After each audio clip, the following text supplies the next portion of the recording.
Assalamualaikum warahmatullahi wabarakatuh. Perkenalkan, nama saya Rahmania, NIM D02200409. Di sini saya akan mencoba menjelaskan mengenai tugas UTS saya, yaitu mata kuliah K3. Di sini saya akan mencoba menjelaskan tentang materi pertama, yaitu keselamatan kerja adalah sebuah kondisi di mana para karyawan terlindungi dari cedera yang disebabkan oleh berbagai kecelakaan yang berhubungan dengan pekerjaan. Kesehatan kerja adalah sebuah kondisi di mana para karyawan terbebas dari berbagai penyakit fisik atau emosional yang disebabkan oleh pekerjaan. Di sini saya masuk mengenai secara fisiologis. Ketiga adalah upaya untuk menjamin keselamatan dan kesehatan tenaga kerja dan manusia pada umumnya, hasil karya dan budayanya menuju masyarakat yang sejahtera. Keselamatan kerja dan adalah melindungi keselamatan dan kesehatan para pekerja dalam menjalankan pekerjaan melalui upaya-upaya pengendalian semua bentuk potensi bahaya yang ada di lingkungan tempat kerja. Tujuan ketiga universal atau mencegah terjadinya kecelakaan, mencegah agar kecelakaan yang serupa tidak terulang kembali atau repeated attitude. Poin ketiga, menjamin pekerjaan dapat mengembangkan potensinya sesuai harkat dan martabatnya sebagai manusia. Tujuan Undang-Undang Nomor 1 1970 agar setiap TK terjamin keselamatannya. Untuk kesejahteraan hidup, meningkatkan produksi serta kerja, produktivitas nasional. Poin pertama, agar orang lain berada di tempat kerja terjamin keselamatannya. Poin kedua, agar sumber produksi dapat dipakai secara aman dan efisien. Prinsip ketiga, poin 1, setiap pekerjaan bisa dilakukan dengan selamat. Poin kedua, kecelakaan pasti ada sebabnya. Poin ketiga, penyebab kecelakaan harus dicegah dan ditiadakan. Poin keempat, mengetahui pekerjaan yang akan dilakukan, mengetahui langkah tahapan pekerjaan tersebut. Poin kelima, mengetahui bahaya dari pekerjaan yang dilakukan. Poin keenam, mengetahui cara mengendalikan bahaya-bahaya tersebut. Saya di sini akan mencoba menjelaskan materi kedua tentang materi yang ada di video. Pada tahun 1969 didirikan sebuah lembaga HIKIT perusahaan dan kesehatan di Departemen Tenaga Kerja dan tidak sigit perusahaan berdasarkan keputusan materi pekerjaan umum dan perumahan masyarakat nomor 2 tahun 2014. Organisasi HIPREGES telah berubah menjadi K3, kesehatan dan keselamatan kerja. Dalam K3, kebersihan lingkungan dapat meningkatkan produktivitas pekerja.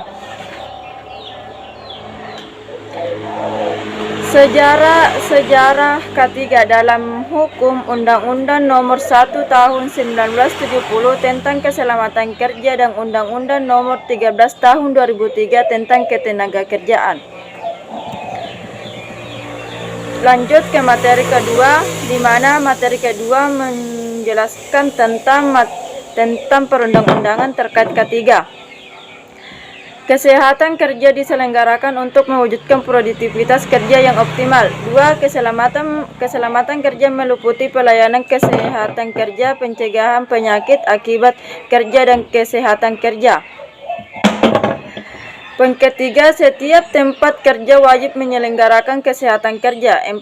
Ketentuan mengenai kesehatan kerja sebagaimana dimaksud dalam ayat 2 dan ayat 3 ditetapkan dengan peraturan pemerintah. Surat edaran materi PU nomor 13 SM 12 tanggal 29 Desember 2012 perihal program penanggulangan HIV dan AIDS pada sektor konstruksi di lingkungan kepemerintahan pekerjaan umum. Pasal 3 ayat 2, setiap tenaga kerja berhak atas jaminan sosial tenaga kerja. Pasal 8 ayat 1, tenaga kerja yang bertimpa kecelakaan kerja berhak menerima jaminan kecelakaan kerja. Pasal 10 ayat 1, pengusaha wajib melaporkan kecelakaan kerja yang menimpa tenaga kerja kepada kantor Departemen Tenaga Kerja dan Badan Penyelenggaraan dalam waktu tidak lebih dari 2 kali 24 jam. Ketentuan umum penyelenggaraan pekerjaan konstruksi wajib memenuhi ketentuan tenaga keternikaan, keamanan, keselamatan, dan kesehatan kerja, perlindungan tenaga kerja dan lingkungan untuk mewujudkan tertib penyelenggaraan pekerjaan konstruksi. Pasal 22 kontrak kerja konstruksi. Kontrak kerja konstruksi sekurang-kurangnya harus mencangkup uraian mengenai perlindungan tenaga kerja yang memuat ketentuan tentang kewajiban para pihak dalam pelaksanaan K3 serta jaminan sosial. Pasal 23 penyelenggaraan pekerjaan konstruksi ayat 2, penyelenggaraan pekerjaan konstruksi wajib memenuhi ketentuan tentang keamanan, keselamatan, dan kesehatan kerja, perlindungan tenaga kerja, serta tata lingkungan setempat untuk menjamin mewujudkan tertib penyelenggaraan pekerjaan konstruksi. Saya melanjutkan materi poin ketiga, yaitu kecelakaan kerja. Kecelakaan kerja pada karyawan. Contoh, kecelakaan kerja para karyawan di mesin diamond pabrik. Musibah bermula sebelumnya sekitar pukul 7:40 detik. Saat akan dilakukan penggantian jam kerja, korban mengambil sampel lateks di bagian produksi. Namun sebelumnya pengambilan sampel, korban memutar arah jalan dari tempat yang dituju sehingga melintas dari berbagai mesin yang bukan area lintasan.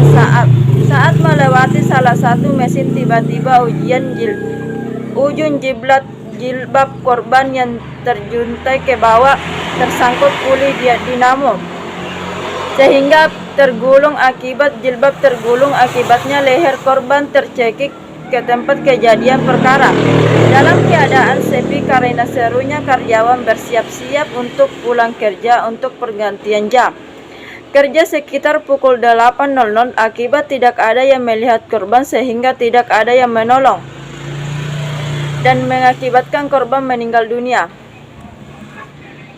Penyebab kecelakaan. Analisis tahap penyebab. Penyebab umum jilbab korban yang terjuntai ke bawah tersangkut pada puli dinamo yang sedang menyebab tergelincir. Kelainan korban dalam mengambil arah jalan yang bukan area lintasan dan dalam memilih penggunaan pakaian. Penyebab pokok kebijakan pabrik perusahaan kurang memberikan pelatihan dan pelatihan kepada pegawai mengenai keselamatan kerja agar tidak lalui dalam mengambil suatu tindakan yang berisiko tinggi. Kurangnya komunikasi yang baik antara pegawai, kurangnya kepekaan pegawai terhadap lingkungan tempat. Lanjut memasuki materi keempat, mengenai cara penggunaan APD. A. Alat perlindungan kepala. Alat perlindungan kepala berfungsi untuk melindungi kepala dari benturan, terantuk, kejatuhan, atau terpukul benda tajam atau benda keras yang melayang atau meluncur di udara, terpapar oleh radiasi panas, api, percikan bahan-bahan kimia, zat jernih atau mikroorganisme, dan suhu yang ekstrim. Jenis alat perlindungan kepala terdiri dari helm pengamanan atau safety helmet, topi atau tundung kepala, penutup atau pengamanan rambut. Alat perlindungan mata dan muka. Alat perlindungan mata dan muka berfungsi untuk melindungi mata dan muka dari paparan bahan kimia berbahaya, paparan partikel-partikel yang melayang di udara dan di badan air, percikan benda-benda kecil, panas atau uap panas, radiasi gelombang elektronika, endasan.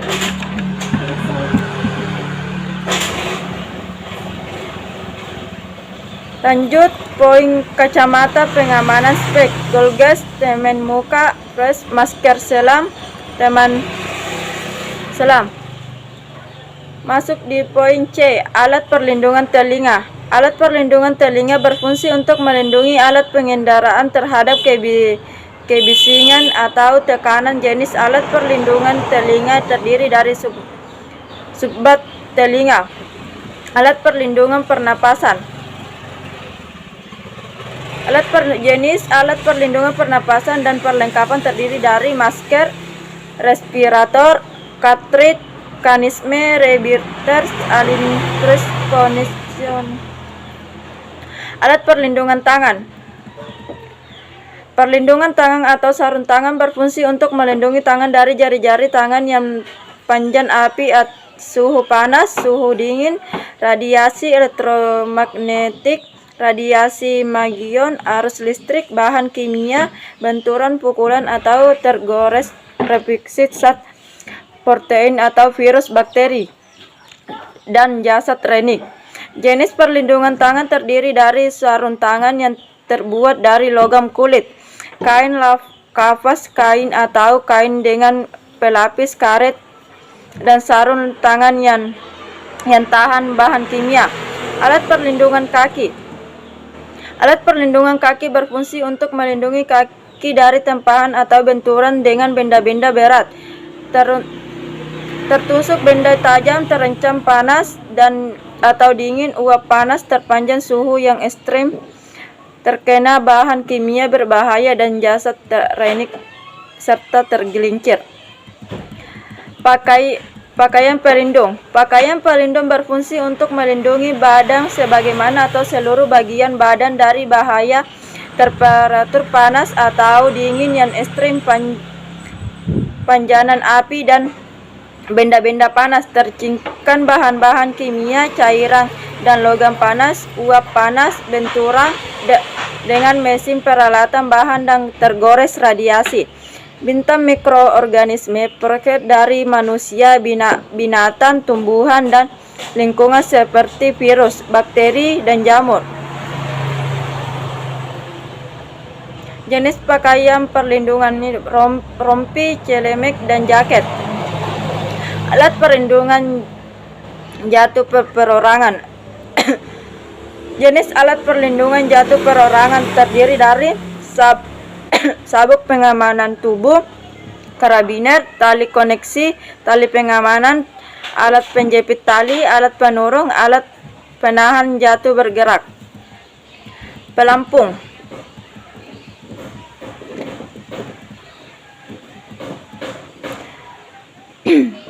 Masuk materi kelima, membahas tentang B3, bahan beracun dan berbahaya. Bertambahnya jumlah rumah sakit di Indonesia, maka jumlah produksi limbah medis yang dihasilkan. Semakin banyak limbah medis, rumah sakit dikategorikan sebagai limbah bahan berbahaya dan beracun atau B3. Seperti disebutkan dalam lampiran AIPP nomor 01 tahun 2014, pengolahan limbah B3 di rumah sakit diperlukan. Karena apabila limbah B3 tidak dikelola dengan baik dapat menimbulkan dampak antara lain mengakibatkan cedera, pencemaran lingkungan, penyakit nosokomial.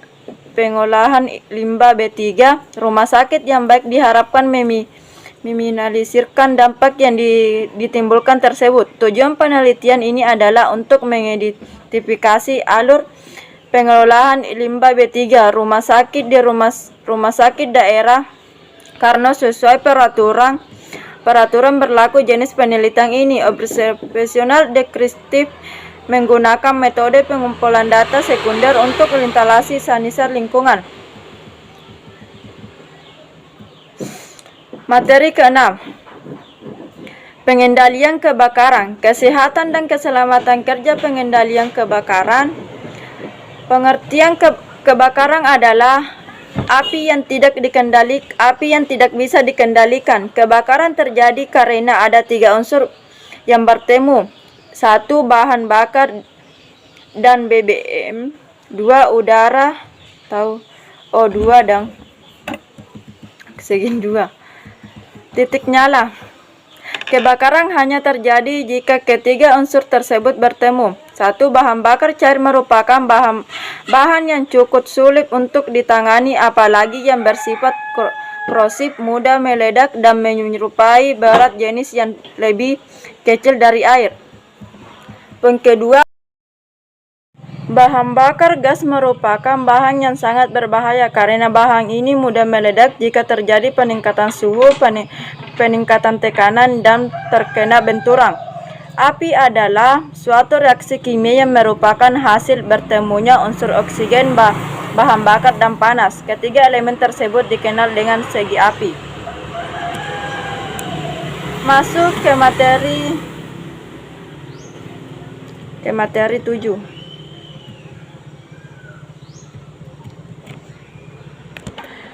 Masuk ke materi 7, yaitu tentang ergonomi kerja. Definisi ergonomi menurut Webside dan Croet 1997 adalah kajian yang integral antara pekerjaan, alat tempat, dan lingkungan kerja, yaitu lingkungan di mana pekerja dapat melakukan pekerjaannya dengan aman dan nyaman. Menurut Charpanis 1985 yang dikutip oleh Sanders, mengatakan ergonomi ialah suatu cabang ilmu yang sistematis untuk memanfaatkan informasi mengenai sifat, kemampuan, keterbatasan, dan karakteristik manusia lainnya untuk merancang alat mesin, pekerjaan, sistem kerja, dan lingkungan sehingga orang dapat hidup dan bekerja pada sistem itu produktif, efektif, aman, dan menyenangkan. Fokus ergonomi adalah interaksi manusia dengan produksi peralatan.